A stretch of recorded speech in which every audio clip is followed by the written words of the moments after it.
Hey, everybody, welcome back to the podcast. And today I've got somebody you may have seen on LinkedIn, or if you're a client of ours on the accelerator, you've probably interacted with her. She's probably kicked your butt in terms of getting your daily tasks done. I have India Henders. Hi, guys. Nice to be on the podcast. I am not going to lie, she is pretty nervous about coming on because I gave her no questions and said, you're coming on. She had 24 hours notice. And I did that because I think we'll get the raw, unfiltered answers from India. Whereas if she had time to script it and plan, it would be all perfect. So thanks for coming on, India. Thanks and for having me. before we kind of get into like all things social selling, you've been with Maverick, what, 6 years, is it? Yeah, about 5.5, 6 years now. It's So gone so fast. So what did you do like before Maverick? What was your kind of job before Maverick? I tippled in a few industries, if I'm honest. I worked in technical support. I worked in sales and marketing. And I also worked in customer service too. So there's a few industries I tippled in. Okay. But before you came to us, you were in social media marketing agency, new business, right? New business development. I was the sales and marketing representative for a marketing agency. Yeah, I bet that was fun, right? Well, to say the least, I had to do 100 cold calls a day. It led me to absolutely despise picking the phones up. Let me just set the scene. There'll be 3 or 4 of us there. There'll be screens all above us, and it would tell us exactly the number of calls we were on throughout the whole day. So it was like boiler room kind of sales a little bit. Absolutely, yeah, it was. So you made the leap to Maverick, and you know, we don't do the cold calling thing. You joined our business development team initially. And obviously that's a big shift from cold calling to now trying to get leads on LinkedIn. How did you what were some of the weird or uncomfortable bits of that change? I found it incredibly weird that I could make sales without picking the phone up. Traditionally, I always thought you'd need to either go face-to-face, so door knocking, cold calling, or even down to email marketing. Never in a million years would I have thought that a social media platform would be strong enough to make connections to sell until I learned it all in my business development role. And I thought, oh my God, you're telling me I can make sales, build connections, and have interesting conversations with people without having to pick a phone up. And I loved that. I thought it was just such a fantastic thing. And was there any bits that obviously it feels a bit different in terms of like, you know, I've done cold calling, absolutely hated it. So it feels better in that sense. But did it feel kind of strange? Like, I know when I talk to a lot of salespeople, there's something reassuring about making calls that is missing when you do the LinkedIn thing. Doesn't feel as productive almost. Yeah, you're right. It doesn't feel as productive because essentially it's not like you're cold calling for 8 hours a day. You're not dialing the number. You're not picking it up. You're essentially, building message campaigns and, thinking of different outreach strategies. You're videoing yourself. You're creating looms and things like that. So in terms of being more productive? Actually, no, maybe not, because you are doing a lot more with social selling, because you are using looms, you are, writing comments to people that would resonate with them and, pique the interest for them to visit your profile and asking the right questions. It's a lot more thought process, I'd say. But in terms of picking the phone up, yeah, it's different because you're not having that direct conversation. You pick the phone up and usually it's a no, yes, okay. Yeah. And that's it. It's almost like the rejection of no or piss off if they're in a bad mood feels reassuring that you've done your job. Absolutely. No, you're right. So like the 99 that say no, it's like, oh, okay, tick off, you're done. And then the one that says yes in the day, it's like, okay, I'll send a proposal over. And yeah, that's it. That's the productivity that you feel, but that's it. And I guess that is, though, like, that is the reassuring bit, not to put cold calling on a pedestal or anything, but that's the reassuring bit. You do the calls and you get one yes, and you get that yes and it's clear. Now, do they show up for the call? All of that stuff happens, but there is that I've done a load of calls today, I'll get a yes. Yeah, And so that's it. you're basically hunting for a yes. Absolutely. Now you mentioned obviously you doing looms, and we teach looms to a lot of our clients. Like, you had incredible results from your looms. Do you just want to talk about what they are and what you did and how it worked out for you? Absolutely. Loom is my favorite outreach tool. I think everyone should be using it. Whether you have confidence or not, you need to tipple into Loom. The way I like to do my looms is I like to introduce myself at the beginning, and then I love to dive straight into giving value to this potential prospect. Then they stick around until the end of the loom, and they actually think, why is she giving me all this helpful information? You know, what's the deal here? So they usually stick around to the end of the loom. And the thing is, these prospects love a loom because you've put so much effort into learning their name, their business, how many people they work with. And people just feel special almost that you've done all of this, found all of this information for them. And you send it over with a nice little note like, hey, I put this loom together. Let me know your thoughts. And yeah, that people just love it. I had a fantastic response rate from it. I had a fantastic conversion rate from it. And it was completely worth my time. I feel I really enjoyed doing looms. Your call booking rate from looms is better than mine. They were really good. Yeah, Yeah. I do love a loom. And just for those people who are like, what the hell's a loom? Maybe they've never heard of it before. Just walk us through what a loom is.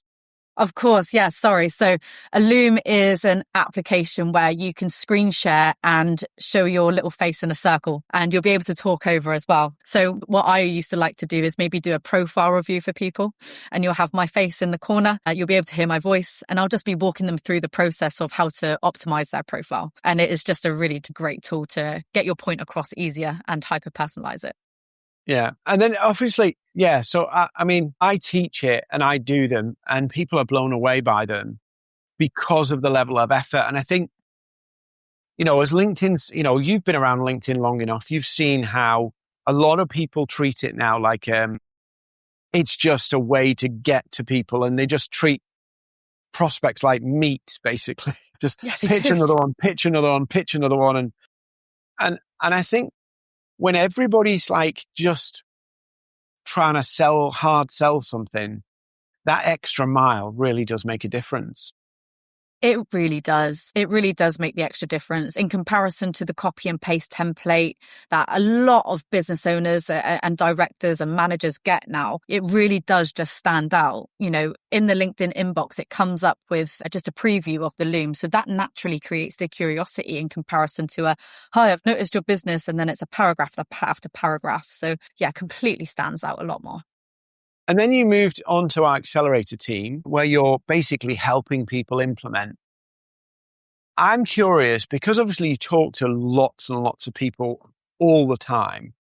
What are the biggest pitfalls that people fall into that maybe you're kind of coaxing them out? We have the joke that India will hunt you down and make sure you get everything done. I will. And I mean that in a good way, because clients need that accountability because they can drift really easily. But what do you see as the biggest hurdle people have to actually getting success on LinkedIn? Probably the easiest question, Dean, because it's confidence. Our clients lack confidence with everything, even down to content.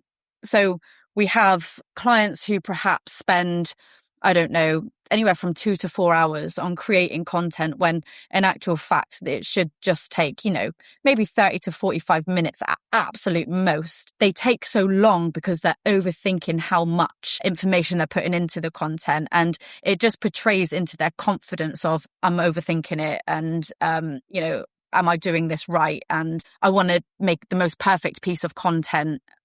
And I just think in a lot of ways, it's confidence in different ways as well. It's not just content. It's down to social engagement and my comments, right? Down to hyper target prospecting. I don't know if my Loom is long enough, short enough. It's a lot of confidence, where I think a lot of clients can just do with, you've done it right the first time, just go for it, Yeah.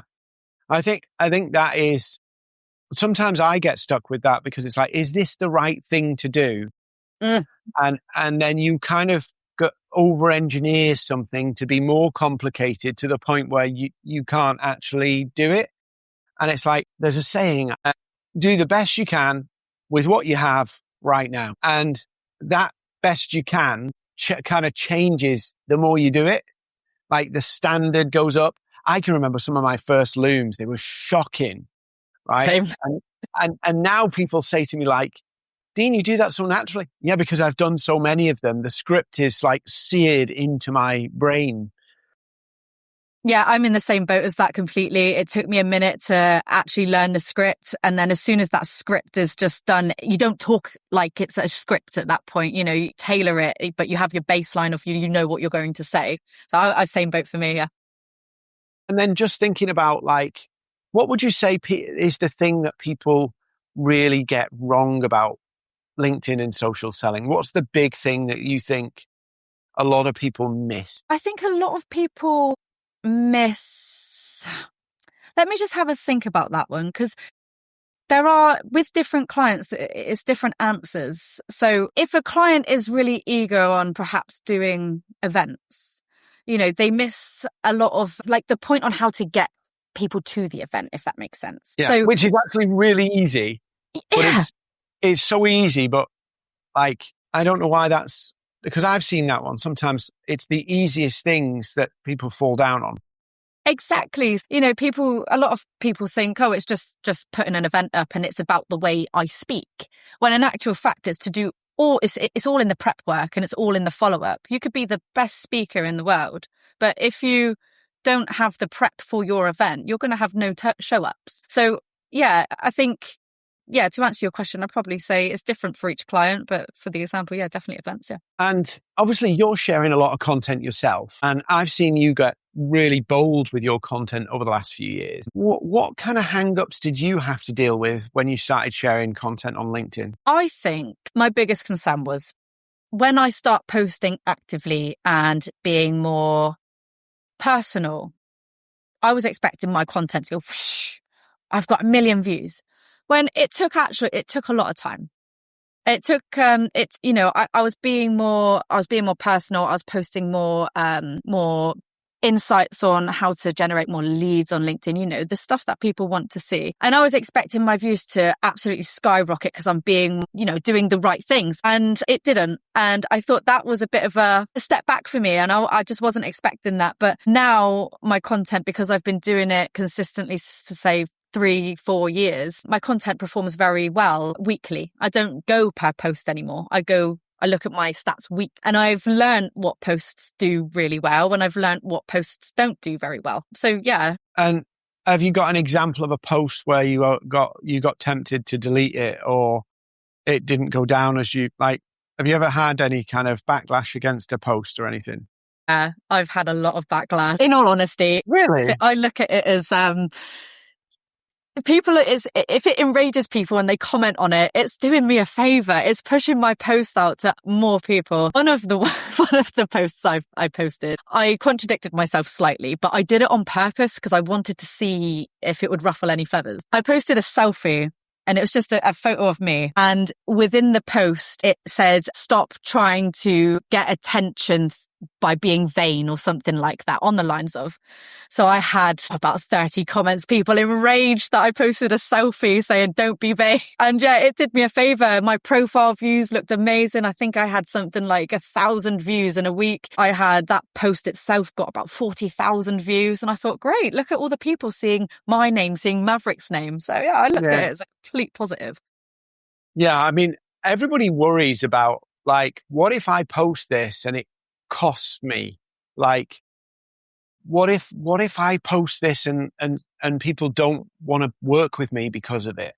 Right, yeah. And I'm like, how can you know what people are going to do based on any given post? I've had posts that I thought were brilliant and went down like lead balloons. But I think people obsess or worry about one post destroying them in some way. I agree completely. I mean, the way I look at it is people aren't really going to look at your yesterday's post. Do you know what I mean? Like, I think, once your post is live, it's live for everyone to see. And I don't think you need to think that deep into it. A post is a post. And I feel as long as it's not really offending someone, go for it. I think it's absolutely fine. There's something to be said, like, for being like, I know first when I started posting, I was trying to be the most appealing person I could be because I wanted business. And I realized that that was kind of being quite safe. And so there was things I would and wouldn't do because I wanted to appeal to people. And then as I've got more experience, whatever the wording is, I've kind of found like, I just have to say what I think and people will either like what I think or they won't. And that's actually worked a bit. I'm not doing any Andrew Tate stuff on LinkedIn. Let's just be clear, right? But I am sharing what I think. And that draws people to you who like the way you think about things. Like my post should be a filter for whether you should work with me or not. And some people will go away from my post and go in, I don't get him. And other people will go, yeah, I feel that way too. That's what you want, right? But we're afraid of that. Absolutely. It's either going to resonate or it doesn't. And yeah, I think that's the way you've worded that is perfect, because people either like you or they don't. And people are either going to comment and engage or they won't. Or they'll go the other way and they will and put something nasty on your post. But again, it is what it is. It is still more people being able to view your post. And yeah. Could you imagine if somebody who presented a live television show with millions of viewers decided, because of a small minority of people that may or may not dislike you, you decide not to be on national television? It's crazy that we obsess about that. That is so true. It would never stop me from wanting to post if I had a couple of bad comments on a few posts. It really wouldn't. It really doesn't faze me, if I'm completely honest with you. And I feel a lot of people worry about that. A lot of clients worry about, what if it doesn't come across the way I want it to?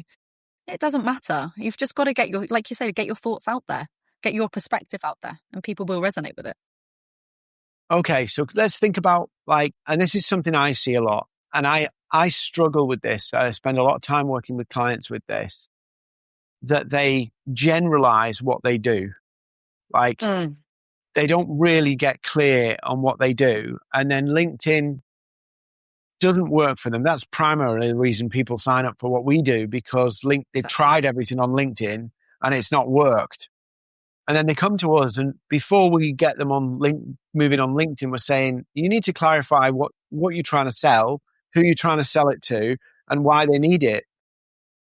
Just talk to me a little bit about your experience of why do you think people try and generalize what they do? I feel clients do it regularly because they don't want to specify one specific thing that they sell. They feel if they generalize it, they're selling multiple different things, and they're worried if they refine it down, they're going to lose all of the others, if that makes any sense. Actually, I have an example of a client I recently had a meeting with, and he said, I've actually narrowed down exactly what product to sell rather than all of these different variations of this product as well. It wasn't different products or different services. It was a different variation of this one product. And he said, it's literally changed the way I'm selling now. It's changed my messaging. It's changed my outreach. And he's just a lot happier that he's now got to focus on one instead of many. And I just feel a lot of clients do it as almost like a safety net. They think the more things I have, the more likely I am to make a sale. When in actual fact, if you solely focus on one specific thing to push out and talk about, and you arrange your messaging around, people are going to resonate with that more than loads of different things. Okay, and if you're are we going to wrap up here? But yeah, sure. Just one quick thing.